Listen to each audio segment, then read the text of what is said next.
और यूक्रेन की राजधानी कीव एक बार फिर दहल रही है। रूसी मिसाइलों ने एक बार फिर से कीव का रुख कर लिया है। डोनबास में हमला करते करते अचानक रूसी मिसाइलों ने कीव को निशाना बनाना शुरू कर दिया। डोनबास को यूक्रेन का दिल कहा जाता है और कैपिटल कीव यूक्रेन का दिमाग। मतलब जेलेंस्की के दिलो दिमाग पर अटैक के लिए पुतिन ने फाइनल कॉल ले लिया है।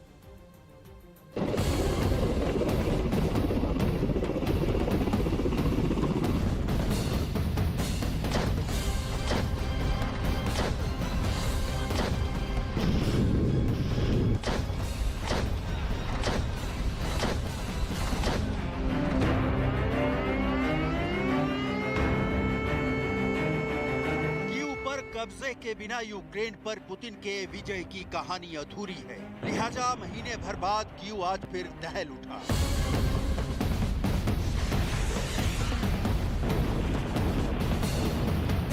कीव में एक के बाद एक 4 धमाके की आवाज सुनी गई। इन धमाकों के बाद चारों तरफ धुआं ही धुआं दिखाई दिया। रूसी मिसाइल अटैक से कैपिटल कीव में कोहराम मच गया। ये सुबह 4 धमाके यहाँ पर सुने गए हैं। जंग की शुरुआत में कीव टारगेट थी, लेकिन उसके बाद रूसी फौज यूक्रेन के दक्षिण फतह पर निकल गई थी और फिर दोबारा करीब महीने भर बाद कीव निशाने पर है।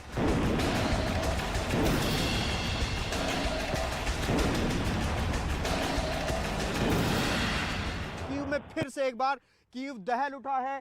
सुबह एयर स्ट्राइक यहाँ पर हुई है, रॉकेट देखे गए थे कीव के इस इलाके में। तो ये तस्वीर आप देख सकते हैं किस तरह से स्थिति यहाँ पर बनी है। बताया जा रहा है कि जो ये धमाके थे सुबह 9 बजे के आसपास इस इलाके में गिरे हैं। अभी ये पुष्टि नहीं हो पाई है कि ये रेजिडेंशियल इलाका है या फिर कमर्शियल इलाका है। आप तस्वीरों में देख सकते हैं खारकस्की इलाका ये कहा जाता है। और देखिए किस तरह से यहाँ पर अभी भी धुआं उठ रहा है। ये स्थिति यहाँ पर बनी हुई है। कीव का किला गिराने के लिए रूसी सेना कीव पर फिर से हमला करेगी या नहीं, ये फिलहाल साफ नहीं है। लेकिन कीव फिर से खौफ के साए में जीने के लिए मजबूर हो गया है।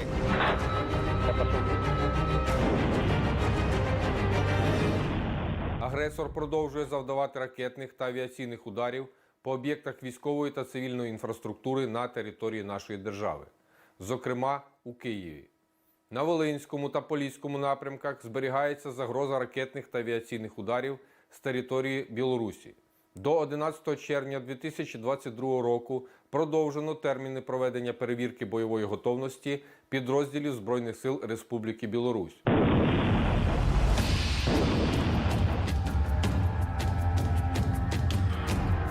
लेकिन कीव का अटैक तो मामूली है।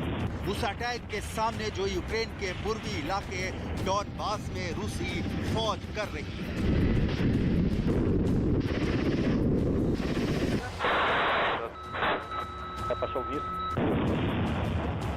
डॉनबास में भीषण युद्ध छिड़ा है। पुतिन ने फाइनल कॉल ले लिया है। अब तक 20% यूक्रेन पर तो कब्जा हो ही चुका है। पूर्वी इलाके यानी डॉनबास पर रूस का कब्जा होते ही युद्ध वॉर बुक का सबसे बड़ा चैप्टर क्लोज हो जाएगा। लिहाजा रूसी सेना ने उत्तर और पूर्व से आगे बढ़ते हुए लुहांस में यूक्रेन नियंत्रित शहरों पर हमला किया है।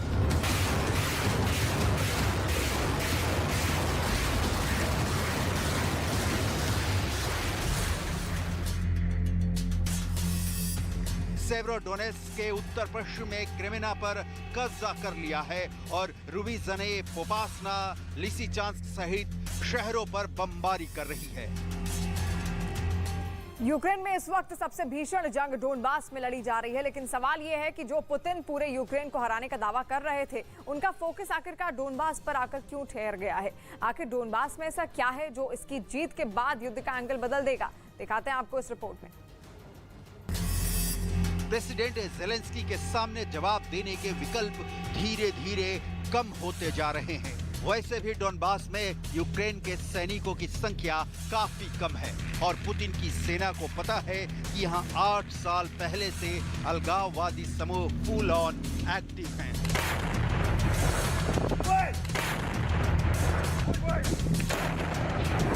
У цей день 101-й день повномасштабної війни на Донеччині у Святогірській лаврі згорів Всехсвятський скит. Він загорівся внаслідок російського артилерійського обстрілу. Вже далеко не першого удару по лаврі.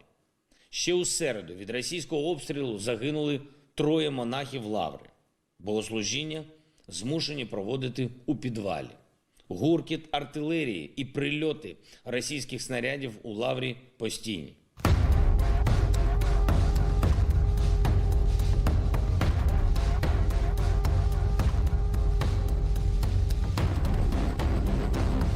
अब उस सवाल पर आते हैं कि पुतिन की नजर अब डॉनबास रीजन पर क्यों जम गई है। क्यों पुतिन चाहते हैं कि डॉनबास जल्दी से जल्दी रूस के कब्जे में हो।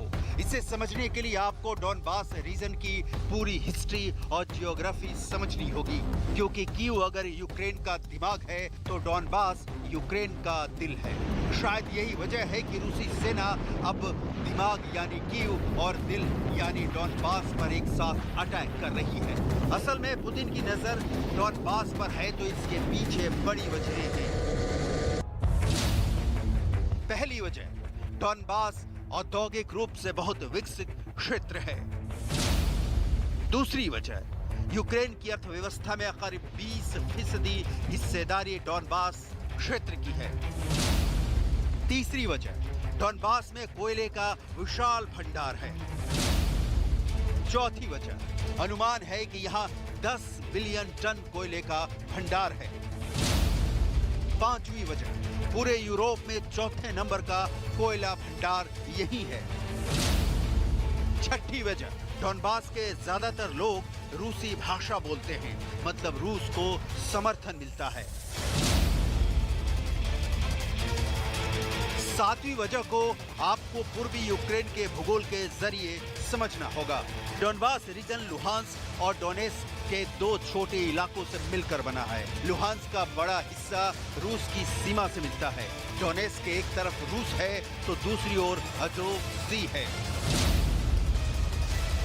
डॉनबास के दक्षिण में यूक्रेन की पोर्ट सिटी मारियोपोल है, जिस पर रूसी सेना कब्जा कर चुकी है। Ворог обстрілює позиції наших військ уздовж всієї лінії зіткнення із мінометів, ствольної та реактивної артилерії. Застосовує оперативно-тактичну та армійську авіацію. Основні зусилля зосереджує на Сєвєродонецькому та Бахмутському напрямках. За підтримки артилерії ворог веде штурмові дії в населеному пункті Сєвєродонецьк, посилив угруповання за рахунок мобілізаційного ресурсу 2-го армійського корпусу. У місті тривають бої. युद्ध से ठीक पहले राष्ट्रपति पुतिन ने डॉनबास के दोनों क्षेत्रों लुहांस्क और डोनेस्क को स्वतंत्र क्षेत्र के रूप में मान्यता दी थी। अगर रूस दोनों बड़े क्षेत्रों को जीत लेता है तो ये पुतिन के लिए किसी उपलब्धि से कम नहीं होगा। रूस के लिए अगला कदम तब डॉनबास को खुद में शामिल करना होगा, ठीक वैसे ही जैसे रूस ने क्राइमिया के साथ 2014 में एक जनमत संग्रह के बाद किया था। यही वजह है कि 100 दिनों से ज्यादा से जारी युद्ध में अब तक रूसी सेना ने इस कदर भारी बमबारी नहीं की थी जैसा यूक्रेन का डॉनबास इलाके पर कब्जे के लिए कर रही है। कहा जा रहा है कि महायुद्ध में अब तक सबसे भीषण युद्ध डॉनबास में चल रहा है। Высокоточными ракетами воздушного базирования нанесен удар по центру артиллерийской подготовки Вооруженных сил Украины в районе населенного пункта Стецковка Сумской области. В данном центре прибывшими иностранными инструкторами осуществлялось практическое обучение украинских военнослужащих, эксплуатация и управление огнем 155 мм гаубиц М777. Также в районе Дачной Одесской области в результате ракетного удара уничтожен пункт дислокации иностранных наемников. रूसी फौज फुल एक्शन में है तो जेलेंस्की भी दावा कर रहे हैं कि सेवेरोडोनेस्क में जंग के दौरान यूक्रेनी जवानों ने रूसी सैनिकों को पीछे धकेल दिया है। यूक्रेन की सेना ने रूस पर बड़ा हमला बोला है। यूक्रेन के हमले में रूस के हेलीकॉप्टर को मार गिराया है। यूक्रेन ने डॉनबास में रूस के हेलीकॉप्टर तबाह कर दिए हैं। हालांकि युद्ध भूमि से जो तस्वीरें आ रही हैं वो इस बात की तस्दीक नहीं करती कि यूक्रेन रूस को पीछे धकेल रहा है, लेकिन युद्ध में इस तरह की बयानबाजी युद्ध नीति के तहत आती है।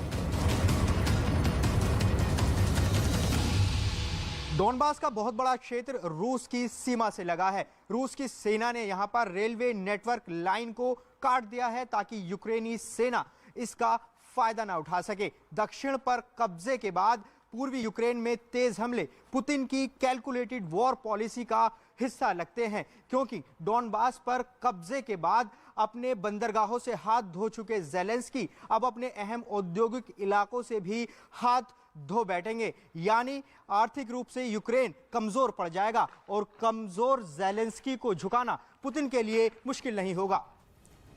डोनबास पर अगर पुतिन का पूरी तरह से कब्जा हो जाता है तो ये उनके लिए डबल फायदे वाला युद्ध साबित होगा, क्योंकि डोनबास पर कब्जा करके पुतिन यूक्रेन को लैंडलॉक देश बना देंगे और डोनबास के उस खजाने पर हमेशा हमेशा के लिए रूस का कब्जा हो जाएगा, जो खजाना अगले कई सालों तक खाली नहीं होने वाला।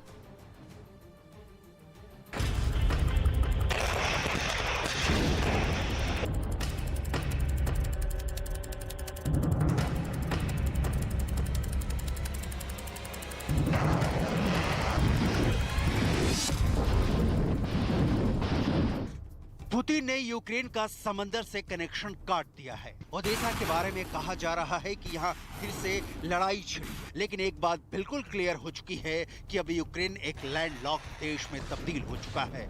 यूक्रेन को मदद मिलने की बस एक राह पोलैंड बच गई है, जो यूक्रेन के उत्तर की सीमा से लगा हुआ है। और डोनबास की लड़ाई अंजाम तक पहुंचते पहुंचते पूर्वी और उत्तरी यूक्रेन रूस के कब्जे में आ जाए तो चौंकाने वाली कोई बात नहीं होगी।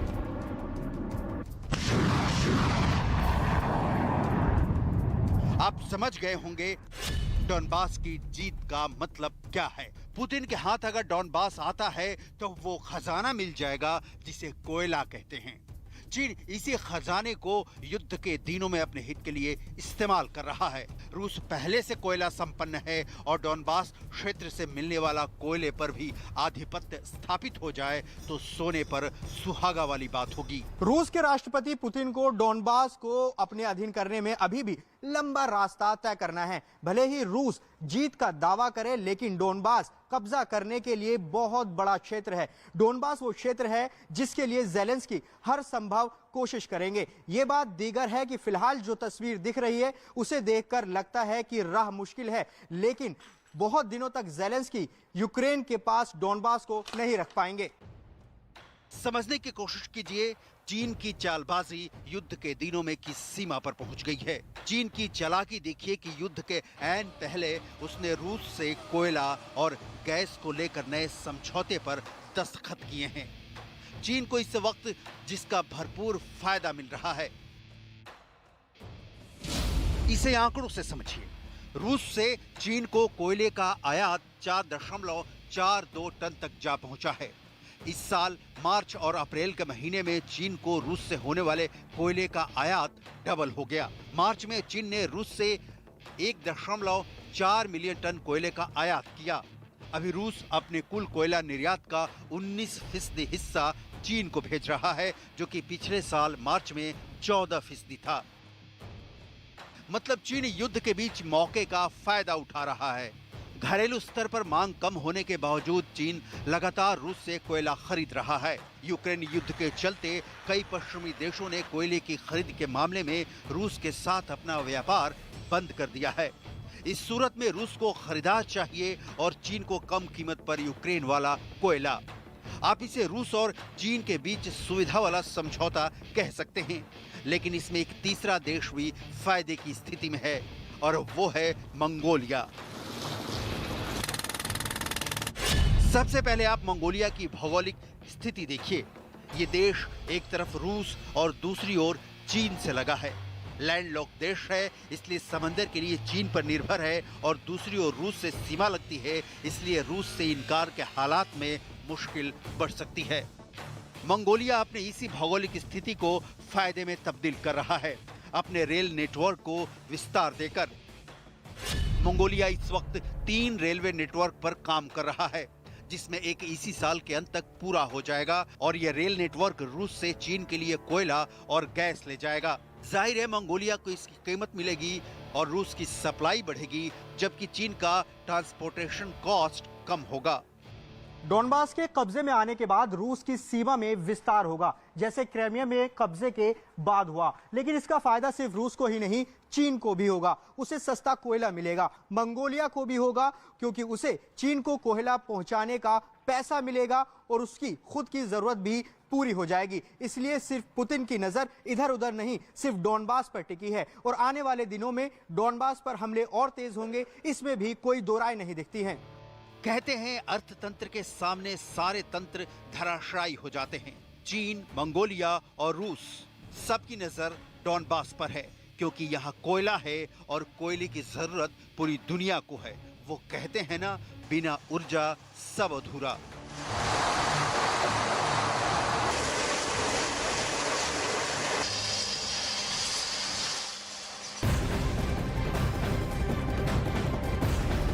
और बड़ी खबर आ रही है सीधे युद्ध के मैदान से। रूस पर यूक्रेन की सेना ने बड़ा हमला कर दिया है। हमले में रूस के बीएमपी टैंक तबाह हो गए हैं, जिसका वीडियो भी जारी किया गया। रूस के बीएमपी टैंक है जो तबाह हो गए हैं। लगातार यूक्रेन की सेना ऐसे में घात लगाकर बैठी हुई है। खासतौर से उन क्षेत्रों को चिन्हित किया जा रहा है जहां पर रूस की सेना ने अपना पूरा हथियार का डिपो बना रखा है, टैंक रखे हुए हैं। और ऐसे में देखिए किस तरीके से ये टैंक तबाह होता हुआ बीएमपी टैंक बताया जा रहा है रूस का, जिसको कि नेस्तनाबूद कर दिया गया है, नष्ट कर दिया गया है यूक्रेन की सेना की ओर से।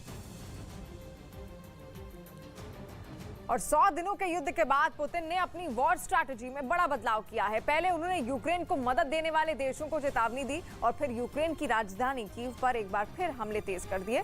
4 जून को ही पुतिन ने एक इंटरव्यू में अमेरिका समेत यूरोप के कई देशों को ये वार्निंग दी थी कि वो यूक्रेन को लंबी दूरी तक मार करने वाली मिसाइलें ना दें, और अगर उनकी बात नहीं मानी गई तो रूस उन टारगेट को नेस्तनाबूद कर सकता है जिन पर अभी तक उसने हमला नहीं किया है। यानी ये कि पुतिन की हिट लिस्ट तैयार है।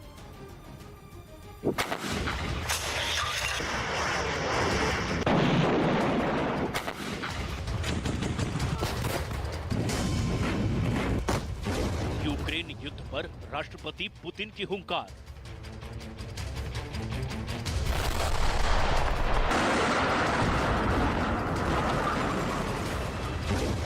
राष्ट्रपति पुतिन का नया अल्टीमेटम।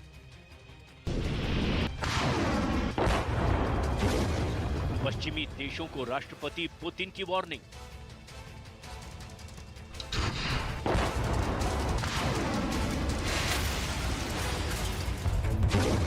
जंग पर पुतिन सीरियस।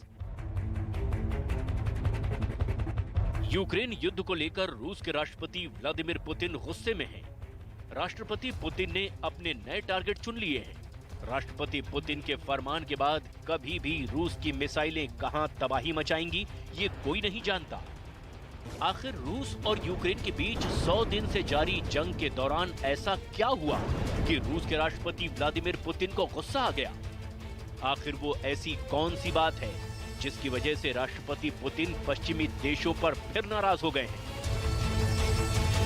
इससे पहले कि हम आपको राष्ट्रपति पुतिन की पश्चिमी देशों से नाराजगी की वजह बताएं, उससे पहले हम आपको वो तस्वीरें दिखाते हैं जो एक बार फिर राष्ट्रपति पुतिन के गुस्से की वजह बनी है। मैदाने जंग में अमेरिकी M224 60 mm मोर्टार से तबाही मचाती यूक्रेन की सेना। स्किफ ATGM यानी एंटी टैंक गाइडेड मिसाइल से रूसी टैंक को नष्ट करता वीडियो। स्तुगना P मिसाइल से रूसी टैंक को तबाह करने का वीडियो। अमेरिकी javelin anti tank guided missile से रूसी फोर्स को निशाना बनाने का वीडियो। यूक्रेन की सेना का रूसी फौज के एक ट्रक और गोला बारूद के स्टोर को नष्ट करने का वीडियो। MLRS यानी मल्टीपल लॉन्च रॉकेट सिस्टम से रूस की सेना पर हमले की तस्वीरें।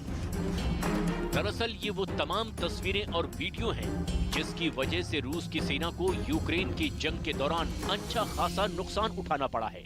और अब ऐसी तस्वीरें रूस के राष्ट्रपति व्लादिमीर पुतिन के लिए भी एक बड़ा सिरदर्द बनती जा रही हैं।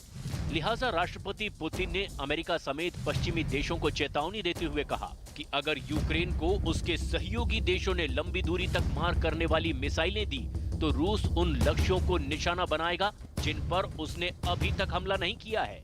राष्ट्रपति पुतिन के मुताबिक यूक्रेन को हथियार देने का मतलब है पश्चिमी देश इस जंग को लंबा खींचना चाहते हैं। हालांकि राष्ट्रपति ने ये नहीं बताया कि उनके निशाने पर वो कौन से नए टारगेट हैं जिन पर रूस हमला कर सकता है।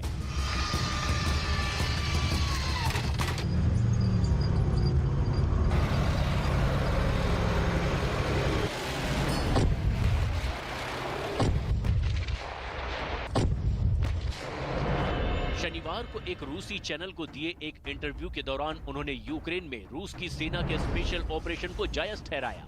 पुतिन के इस बयान से यह तय माना जा रहा है कि यूक्रेन में जारी रूसी सेना का स्पेशल मिलिट्री ऑपरेशन अभी बंद होने वाला नहीं है। रूस की सरकारी RIA समाचार एजेंसी के मुताबिक राष्ट्रपति पुतिन ने 4 जून को प्रसारित एक इंटरव्यू में रूस यूक्रेन युद्ध को लेकर कई बातें कही। उन्होंने यूक्रेन को अमेरिका से मिलने वाले हथियारों पर पूछे गए एक सवाल का जवाब देते हुए कहा, रूस आसानी से इन हथियारों का मुकाबला कर रहा है और पहले ही दर्जनों हथियारों को नष्ट कर चुका है। 4 जून को रूस के राष्ट्रपति पुतिन अमेरिका समेत उन पश्चिमी देशों को यूक्रेन को लंबी दूरी की मिसाइलें और दूसरे हथियार न देने की ताकीद करते हैं और 5 जून को रूस एक बार फिर यूक्रेन की राजधानी कीव पर हमला शुरू कर देता है। 5 जून की सुबह एक बार फिर रूस की सेना ने यूक्रेन की राजधानी कीव पर हमला किया। एक के बाद एक हुए 4 धमाकों ने राजधानी कीव को थर्रा कर रख दिया। कीव पर हुए इस हमले के बाद यूक्रेन की सेना अलर्ट पर है। राजधानी कीव के दार्निस्ता कार रिपेयर प्लांट पर हुए इस हमले में काफी नुकसान पहुंचा है। कीव पर हुए इस हमले के बाद एक बार फिर लगता है कि रूस के निशाने पर राजधानी कीव है। पुतिन का पारा चढ़ रहा है और उधर जेलेंस्की की अमेरिका से डिमांड बढ़ती जा रही है। रूस के तेज होते हमलों के बीच जेलेंस्की बाइडेन से मल्टीपल लॉन्च रॉकेट सिस्टम मांग रहे हैं ताकि यूक्रेन रूस के खिलाफ लंबी दूरी तक मार कर सके। हालांकि जेलेंस्की की मांग को पूरा करने में अमेरिका भी काफी सावधानी बरत रहा है। यूक्रेन के राष्ट्रपति व्लादिमीर जेलेंस्की रूस पर यह आरोप लगा चुके हैं कि पुतिन की सेना यूक्रेन को तबाह करने पर तुली हुई है और वो इस जंग में सैनिकों और आम नागरिकों के बीच कोई फर्क नहीं कर रहे हैं। Not only trying to kill as many people as possible, but also to destroy all the infrastructure required for living, bridges and roads, houses and hospitals, schools and factories, burned out cities. दरअसल रूस को करारा जवाब देने के इरादे से राष्ट्रपति जेलेंस्की अमेरिका से M270 MLRS यानी मल्टीपल लॉन्च रॉकेट सिस्टम मांग रहे हैं। सिर्फ यही नहीं, राष्ट्रपति जेलेंस्की चाहते हैं कि अमेरिका उन्हें अपना advance M142 HIMARS weapon system भी दे। जाहिर सी बात है कि इन नए हथियारों के मिलने के बाद यूक्रेन की सेना रूस की सेना के खिलाफ बेहतर तरीके से जंग लड़ पाएगी और इसका दूसरा मतलब ये निकलता है कि ये हथियार मिलते ही रूस की सेना के लिए ये जंग लड़ना और भी मुश्किल होने वाला है। हालांकि अमेरिका ने अभी तक लंबी दूरी तक मार करने वाला ये वेपन सिस्टम देने की हामी नहीं भरी है, लेकिन अगर ऐसा होता है तो बहुत हद तक मुमकिन है कि इस जंग का दायरा और भी बढ़ जाए। अमेरिका के रुख को देखकर लगता है कि वो भी चाहता है कि रूस और यूक्रेन के बीच जारी ये जंग और लंबी चले। अमेरिका किसी भी कीमत पर इस जंग में रूस की शिकस्त देखना चाहता है, लिहाजा वो यूक्रेन को लगातार अपने नए घातक और एडवांस हथियार मुहैया करवा रहा है। यूक्रेन नई अमेरिकी मिसाइलों के अलावा MLRS यानी multiple launch rocket system M270 भी खरीदने जा रहा है। इसे लॉकहीड मार्टिन ने तैयार किया है। M270 सिस्टम से दुश्मन पर 70 किलोमीटर से ज्यादा की दूरी तक वार किया जा सकता है। इतना ही नहीं, अमेरिका यूक्रेन को अपना एक और घातक हथियार देने का ऐलान कर चुका है। दरअसल अमेरिका यूक्रेन को APKWS यानी एडवांस प्रिसिशन किल वेपन सिस्टम देने के लिए तैयार हो गया है। APKWS 70 mm के लेजर गाइडेड रॉकेट से लैस है। APKWS को जमीन और हवा दोनों ही जगह से इस्तेमाल किया जा सकता है। इसके जरिए जमीन, हवा और समंदर में किसी भी टारगेट को निशाना बनाया जा सकता है। दुश्मन सेना को नेस्त नाबूद करने के लिए APKWS एक कारगर हथियार है। इस घातक हथियार को BAE सिस्टम और अमेरिकी रक्षा मंत्रालय ने मिलकर बनाया है।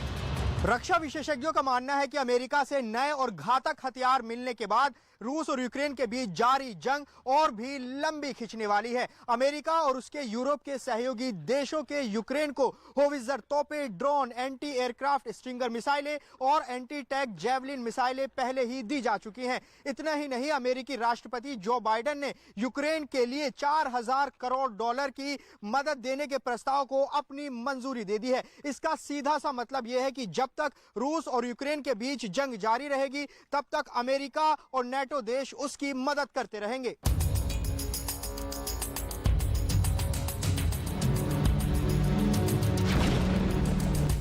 इस सब के बीच दुनिया के कई देशों में ऐसी हलचल हो रही है जो किसी बड़े खतरे की तरफ इशारा कर रही है। दरअसल 5 जून को उत्तर कोरिया ने अपने पूर्वी तट से कई बैलिस्टिक मिसाइलें लॉन्च की।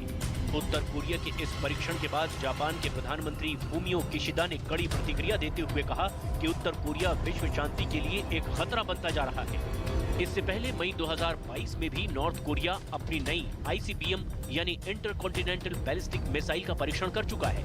そして北朝鮮は今年に入ってから新型の ICBM を含め高い頻度で弾道ミサイルの発射を繰り返しています。一連の北朝鮮の行動は地域及び国際社会の平和と安定を脅かすものであり、断じて許すことはできません。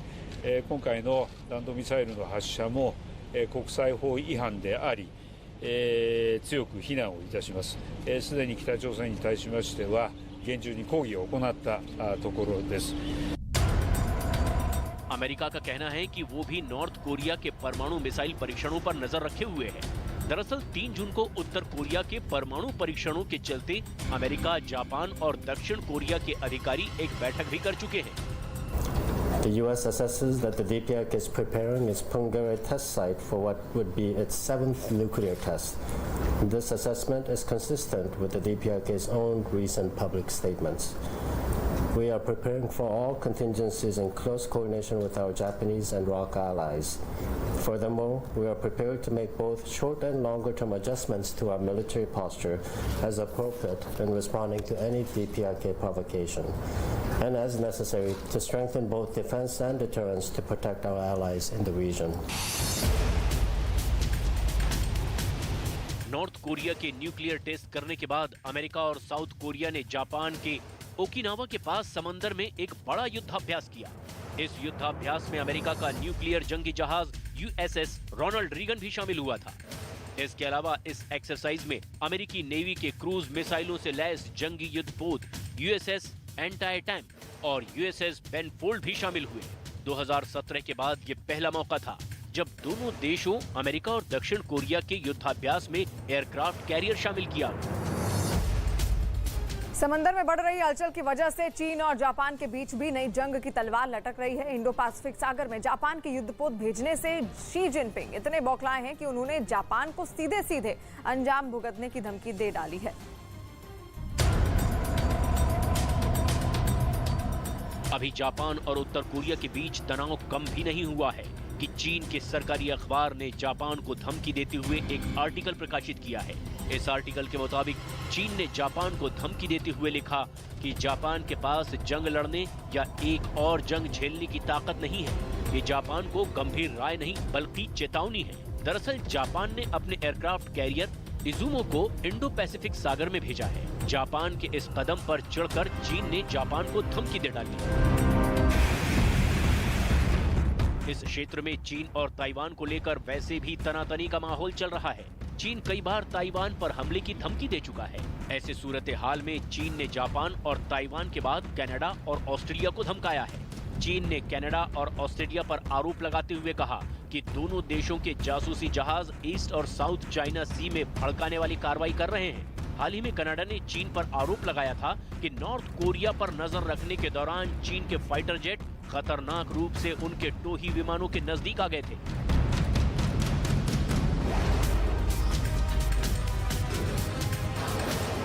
एशिया में अगर चीन और उत्तर कोरिया परेशानी का सबब बने हुए हैं, तो यूक्रेन जंग का दायरा बड़ा होने का खतरा भी अभी टला नहीं है। दरअसल रूस के राष्ट्रपति व्लादिमीर पुतिन पर दबाव डालने के लिए 14 नेटो देश रूस से सटे बाल्टिक सागर में युद्धाभ्यास के लिए जमा हो गए हैं। नेटो का युद्धाभ्यास बाल्टोप्स 5 जून से शुरू होकर 17 जून तक चलने वाला है। इस युद्धाभ्यास में नेटो के 14 देशों के 7,000 से ज्यादा सैनिक शामिल होने जा रहे हैं। इसके अलावा इस युद्धाभ्यास में 75 लड़ाकू विमान और 45 युद्धपोत के साथ ऐसे हथियार दिखने वाले हैं जो यूक्रेन के वॉर जोन में कहानी बदल सकते हैं। अगर नेटो देश बाल्टिक सागर में युद्धाभ्यास कर रहे हैं तो रूसी सरकारी न्यूज एजेंसी तास के मुताबिक रूस की नौसेना के 12 युद्धपोत यूक्रेन पर एक बड़ा हमला करने के लिए तैयार हैं। खबर के मुताबिक इन 12 जंगी जहाजों में से 3 रूसी नॉर्थ फ्लीट से हैं। खबर के मुताबिक इन 12 जंगी जहाजों में से 3 रूस की नॉर्थ फ्लीट से हैं, 3 बाल्टिक फ्लीट और 6 ब्लैक सी फ्लीट से हैं। यूक्रेन की खुफिया एजेंसी के मुताबिक रूस अपने इन जंगी जहाजों की मदद से ओदेसा पर हमला कर सकता है। रूस यूक्रेन युद्ध की शुरुआत हुए 100 दिन से ज्यादा गुजर चुके हैं। दोनों ही देश एक दूसरे के ऊपर भीषण हमला कर रहे हैं। इस युद्ध में रूस और यूक्रेन दोनों ही पक्षों के हजारों सैनिक मारे जा चुके हैं और अरबों डॉलर का नुकसान भी हुआ है। बावजूद इसके ना तो रूस जंग रोकने को तैयार है और न यूक्रेन घुटने टेकने को राजी है।